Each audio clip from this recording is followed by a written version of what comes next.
Hey, what's up everyone? I'm Director G. Welcome to my channel, and on this channel we review shows and movies, new and old. So without further ado, I don't want to keep you waiting. Let's get to our next review.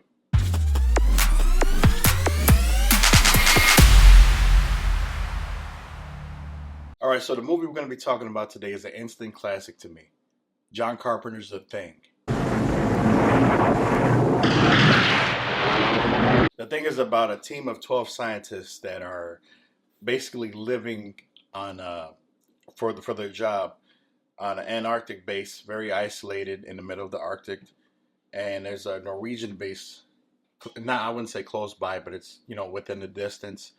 And one day they come outside and find this Norwegian helicopter flying around shooting at this dog. So they attack the, Norwegian helicopter, bring it down, end up saving the dog, and they're trying to figure out what's going on. So these guys head over to this base, and this base, they find that everyone is either missing or dead in grotesque ways. They then bring this dog back to their base, and then strange things begin to happen. I'm talking really strange things. And paranoia sets in, chaos sets in, and basically what happens is there's an alien that has infiltrated their base and can shapeshift to any one of them. I know I'm human. And if you were all these things, then you'd just attack me right now. So some of you are still human. This thing doesn't want to show itself. It wants to hide inside an imitation. It'll fight if it has to. But it's vulnerable out in the open. If it takes us over,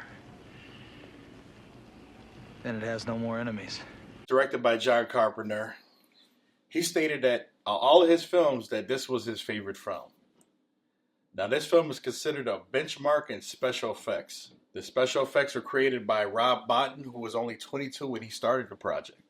I mean, you got to see these special effects. I mean, they were, for the year 1982, I think they were it was definitely ahead of its time.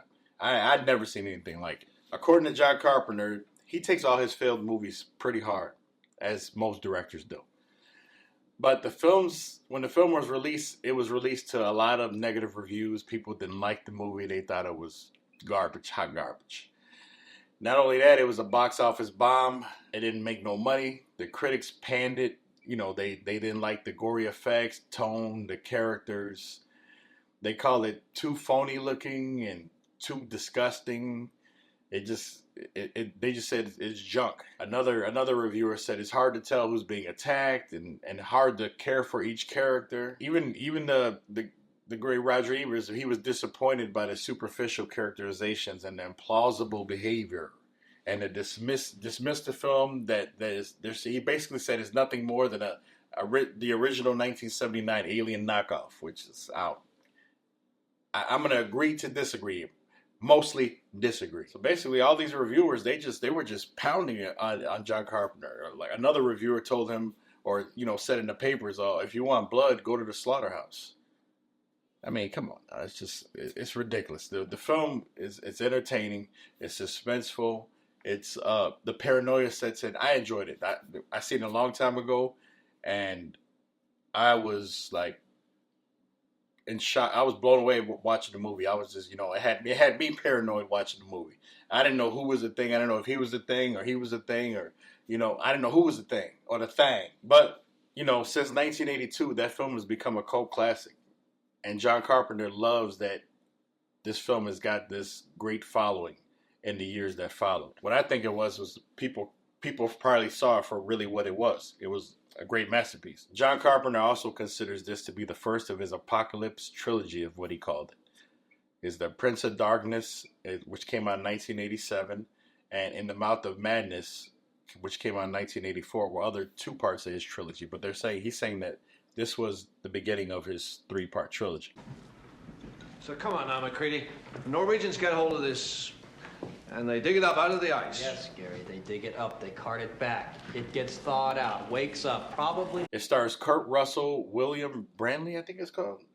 Wilford Brimley, I'm sorry. And Keith David. You know Keith David. He's being the Navy commercials, accelerate your life. He gives that film credit because that film launched his career that he still has 35 years later, a very successful career for Keith David. Like I said again, from the beginning, all you can feel was the tense, paranoid mood that was throughout. It was you felt helpless. You felt helpless for the characters. They felt alone. You felt like you were in no man's land. The film score, the musical score of the film, is just creepy, and it just adds to the paranoia of the movie. It was very good. It gets you in the mood immediately. I thought the acting was great, fantastic. Because obviously the acting wouldn't be great if I didn't say the movie was good.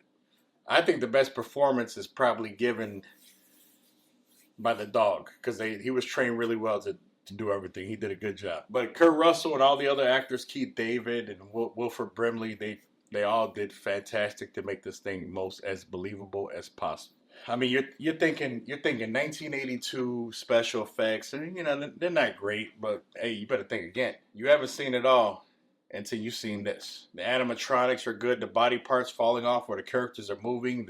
Legs crawling out of the head getting up and walking with the legs. I had never seen nothing like that, and it doesn't look like cheap digital effects either. That's what makes it even more scary, creepy looking. The movie didn't get a big response when it first hit the screen, like I said, due to other alien films at the time, so it wasn't very well known. You could consider it was an unknown movie, which I don't understand why, because that movie seemed like it was a blockbuster hit to me, but I wasn't born that time. Managed to survive for about 20 years, and it's got a cult film following. And when it went on DVD, because that's where I first saw it, was on DVD. You gotta watch this movie throughout. And also, another thing I want to say, I think it has one of the greatest ending scenes of all time. It's just when the ending came and then the credits started to roll, I was like, wow, you know what I mean? It's nothing I think spectacular happens, but I just think how he ended it was. It was great. It was great. It was great. John Carpenter's A Thing, I'm going to give it a 10 out of 10. Great film. It had me moved in a paranoid, creeped out way. Have you guys seen The Thing? John Carpenter's A Thing? Because there's an old version of The Thing. This is not the 52 version. This is the 1982 version. So let me know what you think in the comments, whether you like The Thing or you didn't like The Thing, or The Thing, whichever one you prefer. But hope you enjoyed the review. Like, share, and subscribe. Click one of the likes to my channel. Click subscribe, because I'm going to be coming out with way more movie reviews and movie updates as we go along. Till then, you take care.